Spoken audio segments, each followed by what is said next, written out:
And I'm close to my sisters, but I always wanted a brother.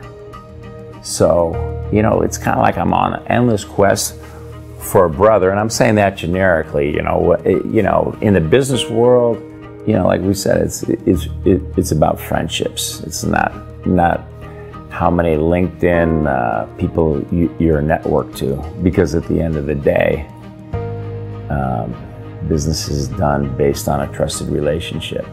What was funny is, you know, I was probably in my late 30s, early 40s, you know, running Ariba, and the benchmark guys go, man, Krach, you should have a mentor. And I go, like who? And I go, like John Chambers. I go, I don't know if he'd ever talk to me. And ironically, a week later, I get a call. Keith, this is John Chambers. We just got selected to speak to the board of Telefonica in Madrid, Spain. Would you like to fly there with me?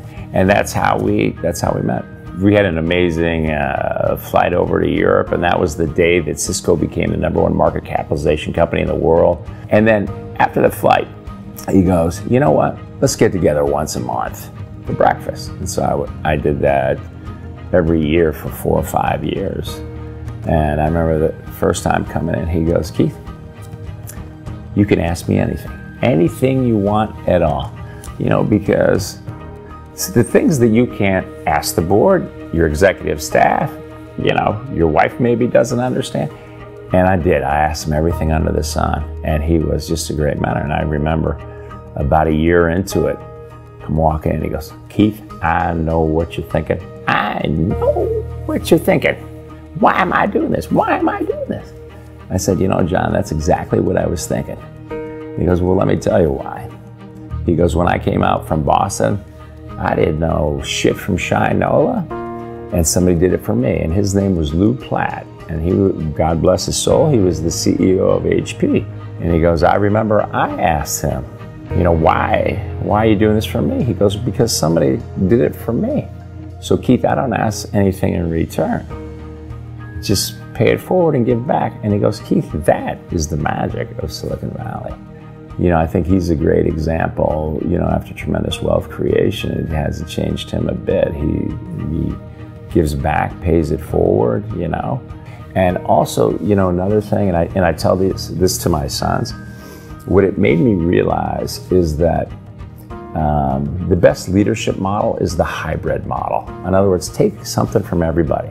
Don't just learn from me or just from somebody else, but it's that model. And, you know, started off with my dad, you know, guys like John Chambers on it. But I also believe you can learn something from everyone.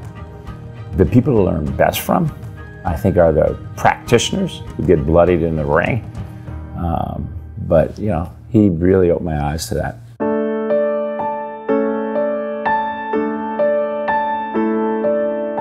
The next phase of my life, I think it's a give back. I was able to do it for my fraternity, my school.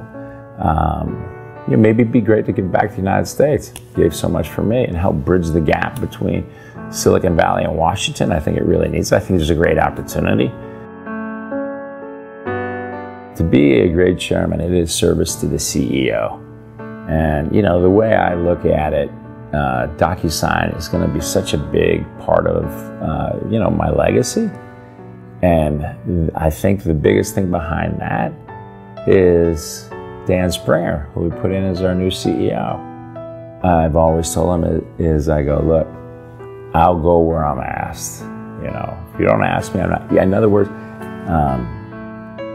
you know, you don't want to be the big shadow guy or anything like that. And I feel like he's a brother. I mean, it's